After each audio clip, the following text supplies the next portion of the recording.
Il vous arrive de vouloir une chose. De vouloir une chose et par la suite de constater le contraire. Vous vous êtes battu pour que, par exemple, vous arriviez à dépenser votre argent afin de faire face aux dépenses budgétaires. Mais en fin de compte, votre argent n'a pas suffi à faire les dépenses essentielles. C'est dû au fait qu'entre-temps, vous avez nourri le désir de vous faire plaisir et ce désir a pris le pas sur la raison.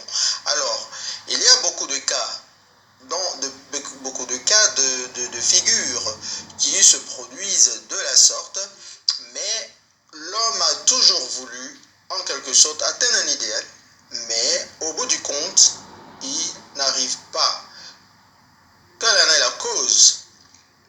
Alors que vous désirez par exemple marcher dans la sainteté, il se trouve que, au fond de vous-même, vous êtes en train de penser à quelqu'un que vous devez rencontrer ou à quelqu'un que vous aimez, n'est-ce pas, par le passé et que vous voudriez bien, par exemple, revivre les moments.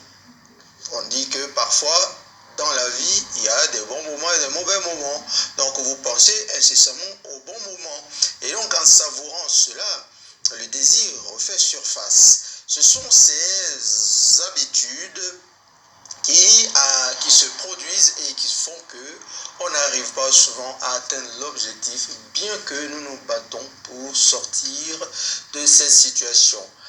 Alors, on dira qu'un homme se rebelle continuellement contre un effet extérieur alors qu'il en nourrit la cause dans son cœur. Cette cause peut prendre la forme d'un vice conscient ou d'une faiblesse inconsciente, mais quelle qu'elle soit, elle retarde obstinément les efforts de son propriétaire et par conséquent, elle réclame à grands cris un remède. Les hommes sont anxieux d'améliorer les circonstances qui les entourent, mais ils sont réticents à s'améliorer eux-mêmes. Ils sont donc enchaînés. L'homme qui ne recule pas atteint toujours le but qu'il s'est fixé au plus profond de son cœur. Cela est aussi vrai en ce qui concerne les choses de notre monde que celles de l'au-delà. Même l'homme dont le seul but est d'acquérir des richesses doit être prêt à faire de grands sacrifices personnels avant de pouvoir atteindre son but. C'est d'autant plus vrai pour celui dont le but est de mener une vie intense et bien équilibrée. Un homme entendu aussi comme une femme. Prenons l'exemple d'un homme extrêmement pauvre. Il veut absolument améliorer son confort intérieur et tout ce qui l'entoure. Mais il renacle à l'ouvrage et considère qu'il a raison de ne pas donner satisfaction à son employeur étant donné son maigre salaire. Un tel homme ne comprend pas les rudiments les plus simples de ces principes qui sont à la base d'une véritable prospérité. Non seulement est-il totalement incapable de se sortir de sa misère, mais il attire également à lui une pauvreté plus grande encore en donnant asile et en exprimant des pensées lâches, trompeuses et nonchalantes. Citons l'exemple d'un homme riche victime d'une maladie ténace et pénible résultat de sa gloutonnerie. Il est prêt à payer d'énormes sommes d'argent pour guérir de sa maladie, à condition toutefois de pouvoir s'adonner librement à son vice. Il veut assouvir son penchant pour les aliments riches et gras, mais il voudrait conserver en même temps sa bonne santé. Cet homme est incapable de bien se porter car il n'a pas encore appris les principes fondamentaux d'une vie saine. Voici le cas d'un employeur qui utilise des mesures malhonnêtes afin d'éviter de payer les salaires qu'il doit et dans l'espoir de faire de plus grands bénéfices, réduit la paye de ses ouvriers. Cet homme n'est pas fait pour la prospérité et lorsqu'il aura fait faillite, tant au niveau financier qu'à celui de sa réputation personnelle, Il accusera les circonstances sans se rendre compte qu'il sera le seul responsable de ce qui lui arrive. J'ai présenté ces trois exemples uniquement pour illustrer cette vérité selon laquelle l'homme est l'auteur des circonstances qui accompagnent les événements de sa vie, bien que de façon inconsciente la plupart du temps, et que, tout en visant un but louable, il n'arrive pas à l'atteindre car il nourrit en lui des pensées et des désirs qui ne peuvent absolument pas s'harmoniser avec ce but.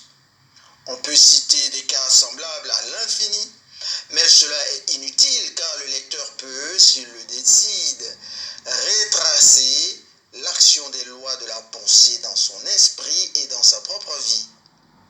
Tant que cela ne sera pas accompli, les simples faits extérieurs ne pourront pas servir de base au raisonnement. Cependant, les circonstances s'avèrent tellement complexes, les pensées sont tellement enracinées et les occasions de bonheur varient tellement d'un individu à l'autre que la condition de l'âme d'un homme dans sa complétude, bien que ce dernier puisse la connaître, ne peut être jugée par quelqu'un d'autre à partir de l'aspect extérieur de sa seule vie. Un homme peut être honnête et malgré tout endurer les privations. Un autre peut être malhonnête et pourtant acquérir la richesse. La conclusion que l'on tire habituellement, à savoir qu'un homme échoue à cause de son honnêteté et qu'un autre réussit grâce à sa malhonnêteté, résulte d'un jugement superficiel qui suppose que l'homme malhonnête est presque totalement corrompu et que l'homme honnête est presque complètement vertueux. À la lumière d'une connaissance plus profonde et d'une expérience plus vaste, on s'aperçoit qu'un tel jugement est erroné. L'homme malhonnête peut avoir des vertus admirables que l'autre ne possède pas, et l'homme honnête peut abriter des vices odieux qu'on ne retrouve pas chez l'être malhonnête. Celui qui est honnête récolte des bons fruits de ses pensées et de ses actions honnêtes. Mais il attire également sur lui-même les souffrances engendrées par ses vices. Il en est de même pour celui qui est malhonnête. Il engrange sa part de souffrance et de bonheur.